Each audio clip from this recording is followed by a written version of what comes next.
आज से आईपीसी की धारा 377 रद्द की जाती है। ये सच में बहुत खुशी की बात है। मैं भी बहुत खुश हूँ। एक्सक्यूज मी, इंटरव्यू के लिए आई थी मैं। Hello sir. बताइए। जी मैंने आपका ना एडवर्टीजमेंट देखा था सर, ये मैंने सीवी में।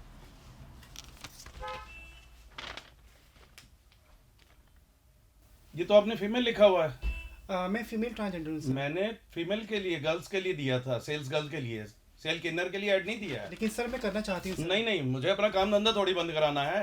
सर बाहर लेकिन करो भाई, आप बाहर मेरा करो। मौका देख के देखिए सर, मैं अरे करना नहीं हो चाहती हूँ, सकता सर। कुछ भी, बाहर करो सर, इनको। आप देख, अरे इतना सर, टाइम नहीं है मेरे ऐसे पास। कैसे भेज सकते हैं? अरे कैसे हो? हेलो, अरे आऊंगा आऊंगा, एक मैं मिनट, थोड़ा आप मेरी बिजी हो बात गया। सुनेंगे जरा। Knock knock. अरे क्या हुआ? एक मुझे आपसे एक छोटी सी बात आपको पूछनी दिख थी। नहीं रहा है? मैं फोन में बात कर रहा हूँ। मुझे दिख रहा है लेकिन आप मेरे चलिए जाइए यहाँ से, फोन में बात कर रहा हूँ। मेरा नाम संजना है और मैं एक किन्नर हूँ।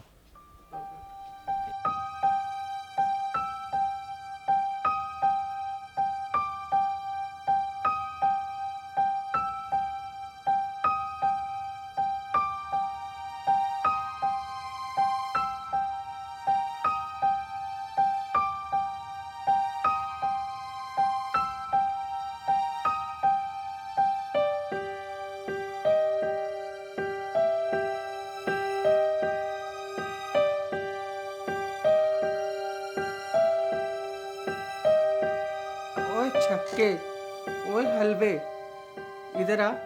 आज तो मजा देकर जा। तब मैं सोचती रह गई, आखिर मैं इनसे अलग क्यों हूँ। ट्रांसजेंडर का दूसरा मतलब ही होता है तकलीफ़, क्योंकि उसने सारी ज़िंदगी तकलीफ़ें ही झेली है। बचपन से लोगों के ताने सुनना, माँ बाप के ताने सुनना, घर वालों से लेकर स्कूल टीचर तक, टीचर से लेकर गली मोहल्ले के बच्चों तक, अपने फ्रेंड्स तक। ट्रांसजेंडर के पास तो परेशानी ही परेशानी है। नौकरी करने जाए तो कहते अबे ओ तू इस लायक नहीं है, चल जा यहाँ से। क्यों? ट्रांसजेंडर क्या एक बदनुमा धब्बा है? समाज उसे आज तक इसी गंदी नज़र से देखता आया है। सिर्फ सेक्स के लिए बना है ट्रांसजेंडर? नहीं, ट्रांसजेंडर भी अपनी ज़िंदगी जीना चाहता है, पर उसको समझा जाता है सिर्फ और सिर्फ एक परेशानी। गवर्नमेंट गवर्नमेंट सिर्फ खोखले रूल्स बनाती रहती है और खोखले विचार करती रहती है कि ट्रांसजेंडर के लिए ये करेंगे वो करेंगे, बट होता कुछ भी नहीं। अभी तक जो है हम लोग कहीं भी कंप्लेंट करने जाते हैं तो हमारे कोई भी कंप्लेंट को एक्सेप्ट नहीं करता है। और हम कंप्लेंट करने जाए भी कहाँ पे, कहीं भी हम जाते हैं कंप्लेंट करने के लिए तो वहाँ पे हम एक मजाक या हमारे पर एक हंसी भावना से लोग देखते हैं, जो कि ये सुनने के बाद में जो है हमारे खुद के हम लोग सोचते हैं कि हम लोग भगवान ने हमें ऐसा क्यों बनाया, क्योंकि हम भी एक समाज का हिस्सा है।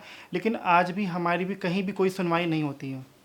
ये एक ट्रांसजेंडर ही जानता है कि उसे अपना जीवन कैसे बिताना है, भीख मांगकर, सेक्स कर कर या लोगों के घर में जाके मांग कर।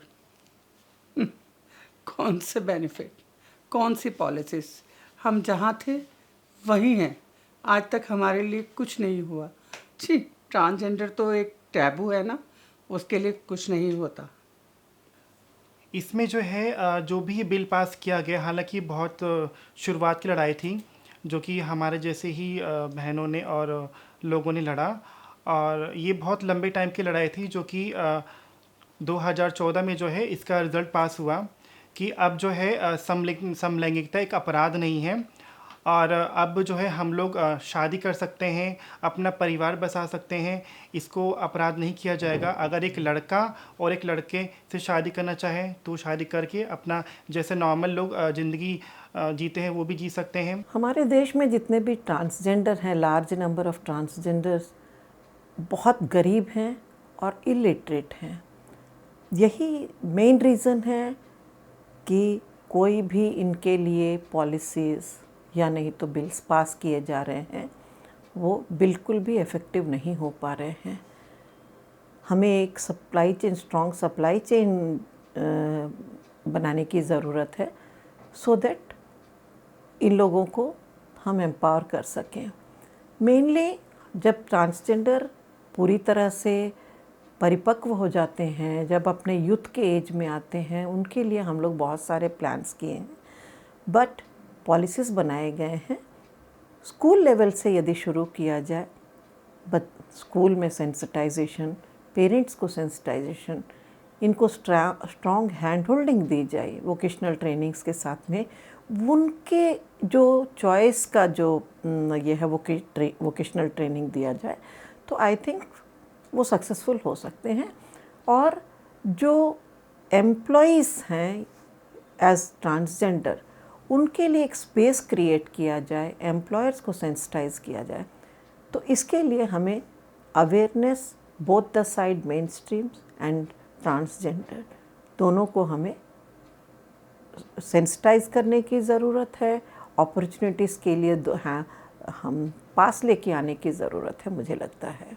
ट्रांसजेंडर एक अलग बिल्कुल जेंडर है करके मैं नहीं मानती हूँ। ईदर दे आर बॉयज़ और they are girls, they should be treated like that.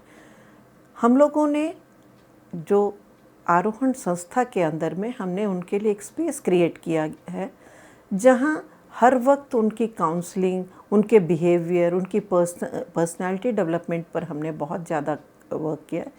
उनके जो चॉइस का जो ट्रेड है, that is beautician and wellness का जो ट्रेनिंग हमने दिया, and we found extremely outstanding. Even if they will not be engaged anywhere, they can have a good livelihood, they can live with dignity. इनको एक special status, इनको reservations के through employment बहुत ज़रूरी है। Until and unless they will get the opportunities to earn, it is not possible to lessen the gap. जैसे हमारे programme manager Ram ने कहा था, इनकी कहीं पर भी कंप्लेंट दर्ज नहीं हो पाती है। ये जब सफ़र करते हैं, इनकी सुनवाई कहीं पर भी नहीं होती है। जब ये अपने आप को बताते हैं कि हाँ, हमें कुछ डिफरेंट सा है, या हम लोग जो है एक मेल चाइल्ड फीमेल की तरह एक्ट करता है, तो पेरेंट्स पूरा वीटो पावर यूज़ कर देते हैं उस बच्चे को कंट्रोल करने के लिए। मारने पीटने से, टॉर्चर से लेकर के इनकी सुनने वाला कोई भी नहीं। इनके माँ बाप भी नहीं हैं, कम्युनिटी तो बहुत दूर की बात है, क्योंकि इनकी जो प्रोफेशन जो है अर्निंग सेक्सुअल एक्टिविटीज़ के थ्रू है, तो हर कोई इनको एक्सप्लॉइट करना चाहता है। तो इस ऐसे सिचुएशन में सरकार की सबसे ज़्यादा रिस्पॉन्सिबिलिटी बन जाती है कि इनके लिए जो ऑर्गेनाइजेशंस काम करते हैं, एक इंक्लूसिवनेस हो, इनको एजुकेट करने में, इनको ट्रेंड करने में, या इनको जीने के लिए स्पेस देने के लिए। Inclusiveness is very very important. मैं भी जीना चाहती हूँ।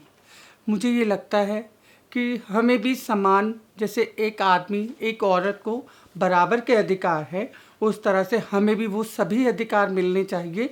हमें भी हर जगह नौकरी करने की इच्छा होती है, हमें भी हर जगह बैठने का, रिश्तेदारों में जाने का मन करता है। अगर हम अलग हैं तो फिर हमारे लिए क्या हो रहा है, और ये हमारे साथ क्यों हो रहा है, कब तक होता रहेगा ये हमारे साथ।